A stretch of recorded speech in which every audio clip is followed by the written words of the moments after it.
സന്തോഷവാർത്ത ഞാൻ പറയാൻ പോവുകയാണ്. നിന്റെ ഉള്ളിലുള്ളവൻ പുറമെയുള്ളവനേക്കാളും വലിയവനാണ്. നിന്റെ ഉള്ളിലുള്ളവൻ പുറമെയുള്ളവനേക്കാളും വലിയവനാണ്. അത് വലിയൊരു സന്തോഷവാർത്തയല്ലേ? ദൈവരാജ്യത്തെ കുറിച്ച്. ഓക്കെ, അപ്പോൾ പരിശുദ്ധാത്മാവ് വസിക്കുന്ന സ്ഥലം എന്താണ്? ദൈവരാജ്യം. അപ്പോൾ ആ ദൈവരാജ്യം എവിടെയാ? നമ്മുടെ ഹൃദയത്തിൽ. ഹല്ലേലൂയ. നിന്റെ ഉള്ളിലുള്ളവൻ പുറമേ ഉള്ളവനേക്കാളും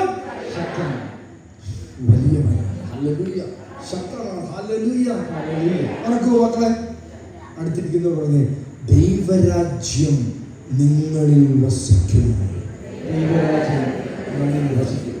ദൈവരാജ്യം. അതുകൊണ്ടാണ് കർത്താവ് പറഞ്ഞത്, ദൈവരാജ്യം